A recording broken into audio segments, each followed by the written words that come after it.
Assalomu alaykum aziz tomoshabinlar. Bugun sizlar bilan juda ham muhim, hatto shoshilinch axborotni baham ko'rmoqchiman. Bu ma'lumot ayniqsa 15 yosh va undan kattalarimizga tegishli bo'lib, uning ahamiyatini mutlaqo oshirib bo'lmaydi. Agarda siz yoki oila a'zolaringiz, yaqinlaringiz ushbu yosh toifasiga kirsa, bu videoni bir soniya ham o'tkazib yubormang. Chunki sizning farovonligingiz, moliyaviy barqarorligingiz va hatto sog'ligingiz bevosita shu hujjatga bog'liq bo'lishi mumkin. Bu shunchaki bir tavsiya emas, balki davlatimiz tomonidan taqdim etilayotgan noyob imkoniyatlardan foydalanish uchun shoshilinch chaqiriqdir. Hozirdayoq kanalimizga obuna bo'lishni va ushbu videoga like bosishni unutmang. Chunki bu ma'lumotni iloji boricha ko'proq odam ko'rishi kerak. Boshqa hech kim ushbu muhim imkoniyatdan bexabar qolmasligi zarur. Muammoning mohiyati va o'zgarishlar avvallari. Hurmatli keksa yoshdagi fuqarolarimiz turli ijtimoiy imtiyozlar va yordamlardan foydalanish uchun bir qancha idoralar eshigini taqillatishga majbur edilar. Masalan, jamoat transportida chegirmalarni olish uchun alohida hujjat ko'rsatish, dori-darmonlar bo'yicha imtiyozlarni rasmiylashtirish uchun tibbiyot muassasalariga yoki dorixonalarga murojaat qilish, kommunal to'lovlar bo'yicha yengilliklarni qo'lga kiritish uchun esa alohida ariza bilan shu tashkilotlarning o'ziga borish talab etilardi. Bu jarayon juda murakkab, vaqt talab qiluvchi va qator byurokratik to'siqlar bilan bog'liq edi. Ko'pincha keksalarimizning sog'lig'i yoki jismoniy holati bunday ovoragarchiliklarga yo'l qo'ymasdi. Natijada ko'plab keksa avlod vakillari o'zlariga tegishli bo'lgan imtiyozlardan to'liq foydalana olmay, o'z hayot sifatini yaxshilash imkoniyatini qo'ldan boy berardi. Axborotning tarqoqligi, hujjatlarning ko'pligi va har bir xizmat uchun alohida navbat kutish kabi muammolar qariyalarimiz uchun chinakam bosh og'rig'iga aylangan edi. Bugungi kunga kelib vaziyat tubdan o'zgardi. Davlatimiz ushbu muammoga yechim topish maqsadida keksa avlod vakillariga qaratilgan ijtimoiy qo'llab-quvvatlash tizimini tubdan isloh qildi. Aniqroq qilib aytadigan bo'lsak, endilikda barcha imtiyozlar va yordam turlarini bir joyga jamlaydigan, foydalanish uchun qulay va zamonaviy yechim. Maxsus ijtimoiy himoya raqamli kartasi joriy etildi. Bu shunchaki plastik karta emas, balki 35 yosh va undan katta fuqarolarimizning davlat tomonidan ta'minlanadigan keng ko'lamli ijtimoiy qo'llab-quvvatlash chora-tadbirlariga kalitidir. Ushbu karta tizimi asosan samaradorlikni, shaffoflikni oshirish, shuningdek keksa yoshdagi fuqarolarimiz uchun xizmatlardan foydalanishni yanada soddalashtirish maqsadida yaratildi. U bir vaqtning o'zida bir nechta vazifani bajaradi, shaxsni tasdiqlaydi, imtiyozlarga ega ekanligini ko'rsatadi va kerakli xizmatlarni olish uchun yagona platforma bo'lib xizmat qiladi. Bu esa avvalgi tarqoq va qog'ozbozlikka asoslangan tizimni butunlay yangicha, raqamli va insonparvar yondashuvga o'zgartirdi. Shu bilan birga, bunday tizimning joriy etilishi firibgarlik xavfini kamaytiradi va imtiyozlarning aynan mo'ljallangan shaxslarga yetib borishini ta'minlaydi. Masalan, ilgari bir keksa inson jamoat transporti, dori-darmon va kommunal xizmatlar uchun chegirmalar olish uchun 3 ta turli idoraga borish shart bo'lsa, endi bitta yagona karta barcha shu imkoniyatlarni birlashtiradi. Bu nafaqat ularning vaqtini tejaydi, balki asablarni ham asraydi. Birinchi asosiy qism, batafsil tahlil, ijtimoiy himoya raqamli kartasi nima o'zi? Bu shunchaki shaxsni tasdiqlovchi hujjat emas, balki davlat tomonidan kafolatlangan ijtimoiy qo'llab-quvvatlash chora-tadbirlari majmuasiga kirish eshigidir. Ushbu karta barcha 65 yosh va undan katta fuqarolarimizga ular pensiya oladimi, daromad darajasi qanday, sog'lig'i qanday holatda ekanligidan qat'iy nazar taqdim etiladigan yagona va markazlashtirilgan tizimdir. Kartaning asosiy maqsadi keksa avlod vakillarining turmush sharoitini yaxshilash. Ularga kundalik hayotda duch keladigan ba'zi moliyaviy va ma'muriy yukni yengillashtirishdir. Bu shuningdek davlatning fuqarolarga g'amxo'rlik qilishining yangi va zamonaviy ko'rinishidir. Kimlar ushbu hujjat uchun tashvishlanishi, ya'ni ariza topshirishi kerak? Barcha 15 yosh va undan katta fuqarolarimiz, agar ular quyida keltirilgan istisno holatlarga tushmasa, ushbu kartani olish uchun shoshilinch ravishda ariza topshirishlari shart. Tashvishlanish deganim harakat qilish kerak degan ma'noni anglatadi. Chunki bu karta sizni ko'plab imtiyozlardan foydalanishga imkon beradi va uni kechiktirish sizni bu imtiyozlardan mahrum etishi mumkin. Masalan, agar sizning pasportingizda tug'ilgan kuningiz 1959 yil yoki undan avvalgi sana bo'lsa, siz ushbu toifaga kirasiz. Bu kartani olish uchun sizning avvalgi ish tajribingiz, pensiya olgan olmaganingiz yoki qanday daromadga ega ekaningiz muhim emas. Bu umumiy qo'llab-quvvatlash mexanizmi hisoblanadi. Kimlar tashvishlanishi shart emas. Ya'ni ariza topshirish shart emas yoki ularda allaqachon mavjud. Birinchidan, agar sizga rasmiy organlardan, masalan, ijtimoiy himoya agentligidan yoki davlat xizmatlari markazidan SMS xabarnoma kelgan bo'lsa, unda kartangiz allaqachon rasmiylashtirilayotgani yoki tayyor ekanligi haqida ma'lumot berilgan bo'lsa, siz qayta ariza topshirishingiz shart emas. Chunki bu xabarnoma sizning ma'lumotlaringiz davlat bazasida borligini va sizga karta avtomatik ravishda tayyorlanayotganini bildiradi.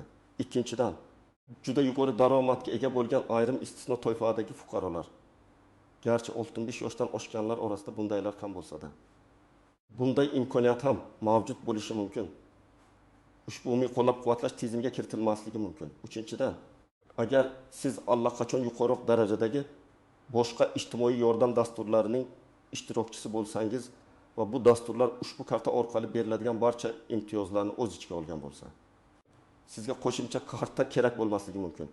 Lekin bunday holatlar juda kam uchraydi va aksariyat hollarda karta mavjud imtiyozlarni mustahkamlaydi yoki ularga qo'shimcha imkoniyatlar beradi. Keling, endi bir nechta real hayotiy misollar orqali kartaning afzalliklarini ko'rib chiqamiz. Bir misol, Gulnora opa 70 yoshda pensiyada. Gulnora opa umrining katta qismini o'qituvchilikka bag'ishlagan. Hozirda farzandlari bilan yashaydi va har oyda belgilangan miqdorda pensiya oladi. Ilgari u jamoat transportida chegirmalardan foydalanish uchun har safar pensiya guvohnomasini ko'rsatish kerak edi. Bu esa noqulaylik tug'dirardi. Ko'pincha uning yoshi katta bo'lganligi sababli nafaqaxo'r ekanligini isbotlash uchun sumkasini titkilashga to'g'ri kelardi. Ba'zi dorixonalarda imtiyozli dori sotib olish uchun shifokor maxsus qog'ozini va yana pensiya kitobini taqdim etish shart edi. Endi e-harf bilan Gulnora opa uchun hamma narsa soddalashdi. U oyiga 25% chegirma bilan jamoat transporti uchun oylik yo'l kira chiptasini sotib oladi. Shunchaki kartani terminalga tekkizish orqali. Har oy ro'yxatga olingan muhim dori-darmon turiga 25% avtomatik chegirma oladi. Dorixonada aharkani ko'rsatishning o'zi kifoya. Eng muhimi, har oyda uning hisobiga elektr energiyasi va tabiiy gaz uchun ma'lum miqdordagi. Masalan, 1000 so'm miqdordagi subsidiya avtomatik ravishda o'tkaziladi. Bu mablag' uning kommunal to'lovlarini qoplashga yordam beradi va Gulnora opaning oilaviy byudjetiga sezilarli darajada yordam bo'ladi. U bu imtiyozlar uchun hech qayerga borib yugurmaydi. Shunchaki kartani olib undan foydalansa bas. Bu kabi imtiyozlar uning hayotini ancha yengillashtirdi. Moliyaviy yukni kamaytirdi va uning yoshlikdagi xizmatlari uchun davlatning minnatdorchiligini his etishiga sabab bo'ldi. İki misol, Alisher bobo 68 yoshda norasmiy ravishda ishlagan. Alisher bobo butun umri davomida rasmiy ravishda hech qayerda ishlamagan. Fermer xo'jaligida norasmiy ravishda ishlagani bois davlat pensiyasiga ega emas. Shuning uchun uning moliyaviy ahvoli Gulnora opanikiga nisbatan ancha og'irroq. Uning oilasida yordam beradigan farzandlari ham yo'q. Bunday holatda Alisher bobo uchun ushbu e-harfni olish juda ham shoshilinch va muhimdir. Chunki karta unga nafaqat moddiy, balki ijtimoiy yordamni ham taqdim etadi. Xususan, karta Alisher boboga bepul asosiy tibbiy ko'riklar, masalan, yillik umumiy ko'rik, ko'z tekshiruvi, stomatologik konsultatsiya olish imkonini beradi. Bu uning sog'lig'ini muntazam nazorat qilib turishiga yordam beradi. Zero ko'pincha bunday keksa fuqarolarimiz sog'lig'i bilan bog'liq muammolarni moliyaviy sabablarga ko'ra kechiktirib kelishadi. Bundan tashqari unga har chorakda ma'lum miqdorda, masalan, 100.000 so'mlik oziq-ovqat mahsulotlari uchun voucher beriladi. Bu esa uning kundalik ehtiyojlarini qondirishga yordam beradi. U shuningdek madaniy tadbirlar, masalan, teatr yoki konsertlarga 20% chegirma bilan tashrif buyurish imkoniyatiga ega bo'ladi. Bu kabi imtiyozlar Alisher boboning nafaqat moliyaviy ahvolini yaxshilaydi, balki uning ijtimoiy hayotda faol ishtirok etishiga, o'zini jamiyatning to'laqonli a'zosi sifatida his etishiga yordam beradi. Bu misol kartaning faqat pensiya oladiganlarga emas, balki boshqa ijtimoiy himoyaga muhtoj keksa fuqarolarga ham qanchalik muhimligini yaqqol ko'rsatadi. Misol, Zebo buvi 75 yoshda yolg'iz yashaydi, harakati cheklangan. Zebo buvi farzandlari chet elda ishlagani bois uyda yolg'iz yashaydi. yoshi va jismoniy holati sababli uning harakatlanishi cheklangan. Uning uchun bozorga borish, oziq-ovqat sotib olish yoki uy ishlarini qilish katta qiyinchilik tug'diradi. Ilgari u bunday yordamlarni olish uchun turli ijtimoiy xizmatlarga alohida murojaat qilishi, ularni topishi va uzoq kutishi kerak edi. Endi esa IHRK uni avtomatik ravishda yordamga muhtoj shaxs sifatida belgilab, unga uyda parvarishlash xizmatlarini taqdim etadi. Masalan, haftasiga bir marta ijtimoiy xodim uning holidan xabar oladi. Oziq-ovqat xarid qilishda yordam beradi. Uyini tozalashga ko'maklashadi. Bu xizmatlar kartani rasmiylashtirish jarayonida Zebo buvining yolg'iz yashashi va harakat cheklovlari haqida ma'lumot kiritilganda avtomatik ravishda faollashadi. Karta uning uchun nafaqat moliyaviy imtiyozlar beradi, balki eng muhimi, uning xavfsizligi va qulayligini ta'minlaydi. Ijtimoiy xizmatlarga kirishni soddalashtiradi. Bu misol IHRK nafaqat moliyaviy, balki insoniy yordam ko'rsatishning ham kuchli vositasi ekanligini isbotlaydi. 4 misol. Bobur amaki 6 yoshda nisbatan faol, yarim kun ishlaydi. Bobur amaki 6 yoshda bo'lishiga qaramay, juda faol. U hali ham kichik bir korxonada yarim kunlik ishda faoliyat yuritadi. U o'zini keksa deb hisoblamaydi va dastlab bunday kartaga ehtiyoji yo'q deb o'yladi. Uning fikricha bunday kartalar faqatgina moliyaviy qiyinchilikka uchragan yoki juda keksa yoshdagi fuqarolar uchun. Ammo biroz o'ylab ko'rgandan so'ng u IHRKning boshqa imtiyozlari ham mavjudligini angladi. Masalan, karta unga keksa yoshdagilar uchun mo'ljallangan raqamli savodxonlik kurslariga, masalan, kompyuter va internetdan foydalanish kurslariga 7% chegirma bilan qatnashish imkonini berdi. Bu esa uning zamonaviy texnologiyalardan foydalanish ko'nikmalarini oshirishga va zamon bilan hamnafas bo'lishiga yordam berdi. Shuningdek, karta orqali u mahalliy sport zallarida keksa yoshdagi fuqarolar uchun maxsus jismoniy mashq dasturlariga chegirmali narxda a'zo bo'ldi. Bu uning sog'lig'ini mustahkamlashga va faol hayot tarzini saqlab qolishga yordam berdi. Bobur amakining misoli shuni ko'rsatadiki, IHRK faqatgina moddiy yordamga muhtojlarga emas, balki barcha keksa avlod vakillarining umumiy farovonligini, ularning ijtimoiy faolligini va sog'lom turmush tarzini rag'batlantirishga qaratilgan keng qamrovli dasturdir. Ushbu misollar shuni yaqqol ko'rsatadiki, IHRK turli hayotiy vaziyatlardagi keksa fuqarolarimiz uchun juda katta ahamiyatga ega. U nafaqat moliyaviy yukni kamaytiradi, balki ularning sog'lig'ini saqlashga, ijtimoiy hayotda faol ishtirok etishga va umuman hayot sifatini yaxshilashga yordam beradi.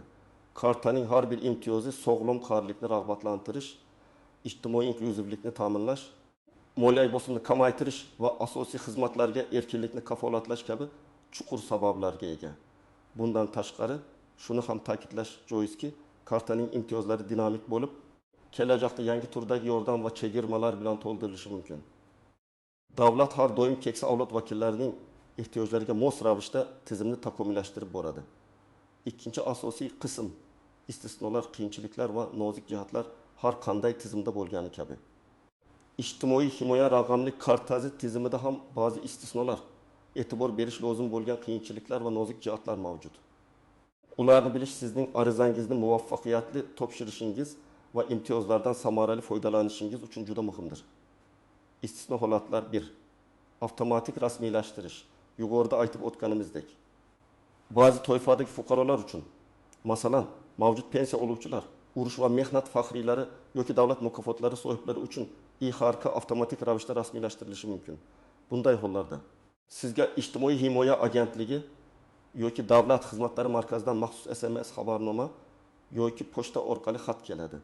Bu xabarnomada kartangiz tayyor ekanligi, uni qayerdan va qachon olishingiz mumkinligi haqida ma'lumot beriladi.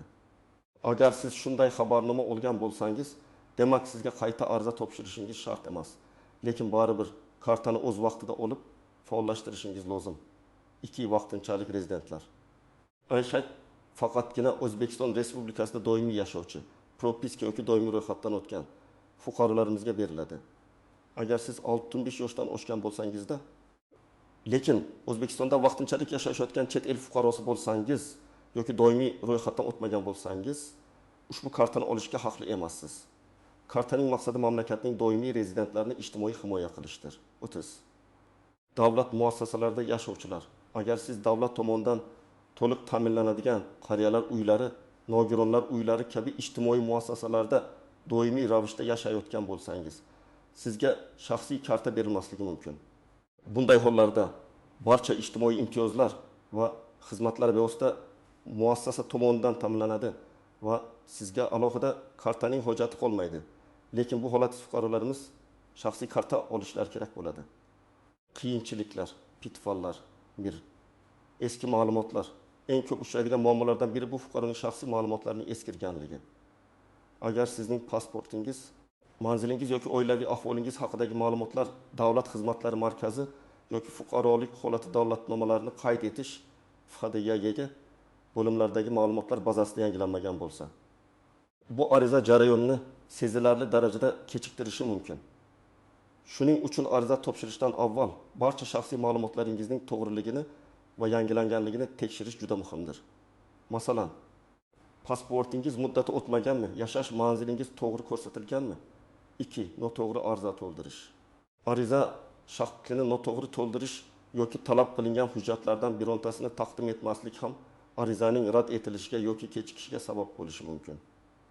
Ariza shaklidagi har bir maydonni diqqat bilan va to'g'ri to'ldirish lozim. Agar shubhali joylar bo'lsa, mutaxassisdan yordam so'rashdan tortinmang. Uch firibgarlik.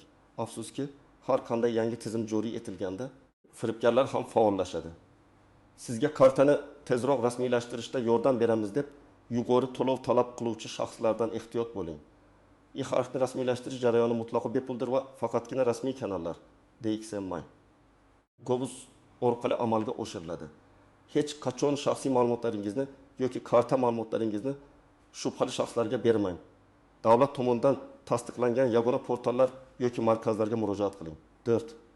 Jarayonning kechikishi, ariza topshiruvchilar soni ko'pligi yoki texnik nosozliklar tufayli kartani tayyorlash jarayoni ba'zan bir necha haftagacha cho'zilishi mumkin. Bunday holatlarda sabrli bo'lish va arizangizning holatini muntazam ravishda tekshirib turish tavsiya etiladi. 5. Kartadan noto'g'ri foydalanish. Karta shaxsiy hisoblanadi va uni boshqa shaxslarga foydalanish uchun berish qat'iyan man etiladi. Agar bunday holat aniqlansa, kartaning barcha imtiyozlari bekor qilinishi mumkin. Nozik jihatlar va yashirin imkoniyatlar. 1. Raqamli jihat. E-harka faqatgina jismoniy plastik karta bo'lishi mumkin, ammo u zamonaviy raqamli tizim bilan bog'liq. Bu shuni anglatadiki, siz mobil ilova orqali kartaning faoliyatini kuzatishingiz, qaysi imtiyozlardan foydalanganingizni ko'rishingiz va hatto ba'zi yangi imtiyozlarni faollashtirishingiz mumkin bo'ladi. Mobil ilova sizga mavjud chegirmalar, yangi dasturlar va siz uchun tayyorlangan maxsus takliflar haqida ma'lumot beradi. Bu keksa yoshdagi fuqarolarimizni raqamli dunyoga jalb qilishga xizmat qiladi. 2. Dinamik imtiyozlar. Kartaning imtiyozlari ro'yxati doimiy emas. Davlat ehtiyojlarga qarab uni kengaytirishi yoki o'zgartirishi mumkin. Yangilanishlardan xabardor bo'lish uchun rasmiy veb saytlarni mytonk.uz ijtimoiy himoya, ommaviy axborot vositalarini kuzatib borish yoki SMS xabarnomalarga e'tibor berish lozim. Ba'zan yangi chegirmalar yoki xizmatlar avtomatik tarzda kartaga bog'lanishi mumkin. Retroaktiv imtiyozlar umuman olganda. Arak orqali beriladigan imtiyozlar kartani olganingizdan so'ng darhol faollashadi va o'tmishga qarab qo'llanmaydi. Ya'ni siz ariza topshirgunga qadar yoki kartani olgunga qadar foydalanmagan imtiyozlar uchun kompensatsiya berilmaydi. Aynan shu sababdan kartani imkon qadar tezroq rasmiylashtirish juda muhim. Kechikish sizni bir qator imkoniyatlardan mahrum qiladi. 4. Mavjud imtiyozlar bilan o'zaro ta'siri. Ko'pchilikda bu karta mening mavjud pensiya yoki nafaqalarimga qanday ta'sir qiladi degan savol tug'ilishi mumkin.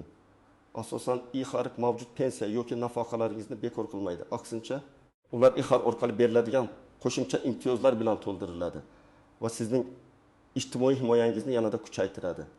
Ba'zi hollarda mavjud imtiyozlar kartaga integratsiya qilinib, ulardan foydalanish soddalashtirilishi mumkin. Shu sababli bu karta qo'shimcha qo'llab-quvvatlash vositasi sifatida qaraladi. 5. Karta yo'qolishi yoki o'g'irlanishi. Agar kartangiz yo'qolsa yoki o'g'irlansa, darhol tegishli idoralarga, DXM yoki ijtimoiy himoya agentligining ishonch telefoniga xabar berishingiz lozim. Kartani bloklash va yangisini rasmiylashtirish tartibi mavjud. Bu xizmat uchun kichik miqdorda to'lov undirilishi mumkin. Shaxsiy ma'lumotlaringizning xavfsizligini ta'minlash uchun bu juda muhim. Amaliy maslahatlar. Fuqaro nima qilish kerak? Endi esa eng muhim qismga o'tamiz, aniq va amaliy qadamlar. Siz yoki sizning yaqinlaringiz ushbu kartani qanday qilib o'z vaqtida va muammosiz olishingiz mumkinligi haqida batafsil ma'lumot beraman. 1. Muvofiqligingizni tekshiring. Eng avvalo, siz 6-5 yoshdan oshganmisiz? Pasportingizdagi tug'ilgan sana 1929 yil yoki undan avvalgimi? Siz O'zbekiston Respublikasining doimiy rezidentimisiz? Ya'ni doimiy ro'yxatdan propiska o'tganmisiz? Agar bu savollarga javobingiz ha bo'lsa, demak siz kartaga murojaat qilish huquqiga egasiz. Yuqorida sanab o'tilgan istisno holatlarga tushmasligingizga ishonch hosil qiling. Agar shubhangiz bo'lsa, mahalliy davlat xizmatlari markaziga telefon qilib aniqlik kiritishingiz mumkin. 2. Hujjatlarni yig'ing. Arizani topshirish uchun sizga quyidagi hujjatlar kerak bo'ladi. Pasport asl nusxasi va uning nusxasi. Pasportingizning amaldagi muddatini tekshiring. Agar muddati o'tgan bo'lsa, avval uni yangilashingiz kerak bo'ladi. Pensiya guvohnomasi yoki pensiya kitobi. Agar siz pensiya oluvchi bo'lsangiz, asl nusxasi va nusxasi kerak bo'ladi. Agar siz pensiya olmasangiz, bu hujjat talab qilinmaydi. Fotosurat 3.5x4.5 sm o'lchamli, rangli oq fonli, to'g'ridan-to'g'ri qarayotgan 2 dona fotosurat. Bu fotosuratlar kartaning o'zida va arza shaklida ishlatiladi. Fotosuratning sifatli va o'lchamga mos bo'lishiga e'tibor bering. Yashash joyi propiska haqida ma'lumot. Ko'pincha bu ma'lumot pasportingizda ko'rsatiladi, lekin ba'zi hollarda alohida ma'lumotnoma talab qilinishi mumkin. Oilaviy tarkib to'g'risida ma'lumotnoma, ba'zi bir nozikroq imtiyozlar, masalan, yolg'iz keksalar uchun uyda xizmatlar uchun bu hujjat talab qilinishi mumkin. Uni mahalla fuqarolar yig'inidan olishingiz mumkin. Bank hisob raqami tafsilotlari. Agar ba'zi imtiyozlar bevosita pul o'tkazish yo'li bilan amalga oshirilsa, sizning shaxsiy bank hisob raqamingiz plastik karta raqami kerak bo'lishi mumkin. 3. Qayerga murojaat qilish kerak? Qanday ariza topshirish kerak? Asosiy murojaat nuqtalari 2 ta. Variantdir. Davlat xizmatlari markazlari DXM bu eng asosiy va qulay yo'l. O'zbekistonning har bir tumanida DXM filiallari mavjud. Siz o'zingizning yashash joyingizdagi eng yaqin DXM ga murojaat qilishingiz mumkin. DXM ga borish ish vaqtlarida tashrif buyuring. Odatda dushanba juma kunlari ertalabdan kechgacha. Ko'pincha navbatlar bo'lishi mumkin. Shuning uchun biroz vaqtni rejalashtiring. Nimalarni kutish kerak? Sizni kutib oladigan xodim hujjatlaringizni tekshiradi va ariza shaklini to'ldirishga yordam beradi. Agar sizda savollar bo'lsa, ularga bemalol murojaat qiling. Hujjatlarning asl nusxalarini ham olib borishni unutmang. Nusxalar joyda ham qilinishi mumkin, ammo bu qo'shimcha xarajat talab qilishi mumkin. Variant 2 yagona interaktiv davlat xizmatlari portali my.gov.uz. Agar siz kompyuter va internetdan foydalanishda malakali bo'lsangiz, shuningdek elektron raqamli imzo eriga ega bo'lsangiz, u holda my.gov portali orqali uyda o'tirgan holda ariza topshirishingiz mumkin. Onlayn ariza topshirish. Portalga kiring. Ijtimoiy himoya raqamli kartasini qidirib toping. Kerakli maydonlarni to'ldiring va hujjatlaringizning elektron nusxalarini yuklang. Arizani bilan tasdiqlang. Bu usul vaqtni tejaydi va jismoniy sayohatga ehtiyojni yo'q qiladi. Agar sizning erga ega bo'lmagan bo'lsangiz, uni DXM da olishingiz mumkin. Variant 3 mahalliy ijtimoiy himoya bo'limlari. Agar sizning sog'lig'ingiz DXM ga borishga imkon bermasa yoki boshqa jiddiy sabablar mavjud bo'lsa, siz mahalliy ijtimoiy himoya bo'limlariga murojaat qilishingiz mumkin. Ba'zi hollarda ijtimoiy xodimlar uyga kelib ariza qabul qilishlari ham mumkin. Ayniqsa yolg'iz va og'ir ahvoldagi keksa fuqarolar uchun. Buning uchun mahalla fuqarolar yig'ini orqali yoki ijtimoiy himoya agentligining ishonch telefoniga murojaat qilib, shu imkoniyat haqida bilib olishingiz mumkin. 4. Nimalarni yozish kerak? Ariza shakli standart bo'ladi va asosan shaxsiy ma'lumotlaringizni ism, familiya, ota ism, tug'ilgan sana, yashash manzili, pasport ma'lumotlari, telefon raqami kiritishni talab qiladi. Qiyin savollar bo'lmaydi. Ariza namunasini to'g'ri to'ldirish juda muhim. Agar tushunmovchiliklar yuzaga kelsa, DXM xodimidan yordam so'rashdan cho'chimang. Hech qanday murakkab essi yoki insho yozish talab qilinmaydi. 5. Arizangizning holatini kuzating. Ariza topshirganingizdan so'ng sizga arizangizning ro'yxatga olinganligi haqida SMS xabarnoma keladi. Keyinchalik arizangizning ko'rib chiqish holatini my.gov.uz portali orqali shaxsiy kabinetingizda tekshirishingiz, DXM ga telefon qilib so'rashingiz yoki hattoki SMS orqali ma'lumot olish imkoniyatiga ega bo'lasiz. Odatda kartani tayyorlash muddati bir necha haftani tashkil etadi Old kartani qabul qiling va faollashtiring. Kartangiz tayyor bo'lgach, sizga bu haqda xabar beriladi. Uni DXimdan shaxsan borib qabul qilib olishingiz kerak bo'ladi. Kartani olganingizdan so'ng uni faollashtirish uchun belgilangan bankomatlarga murojaat qilishingiz yoki DXim xodimi yordamida faollashtirishingiz mumkin. Kartani faollashtirgandan so'ng u orqali taqdim etiladigan barcha imtiyozlardan to'liq foydalanishingiz mumkin bo'ladi. Ba'zi hollarda karta pochta orqali ham yetkazilishi mumkin. Bu haqda sizga oldindan xabar beriladi. Xulosa va yakuniy chaqiriq azizlar, ko'rib turganingizdek, ijtimoiy himoya raqamli kartasi 65 yoshdan oshgan fuqarolarimiz uchun juda katta imkoniyatlar eshigini ochadi. Bu shunchaki bir hujjat emas, balki davlatimizning sizga bo'lgan g'amxo'rligi, hurmati va minnatdorchiligining amaliy ifodasidir.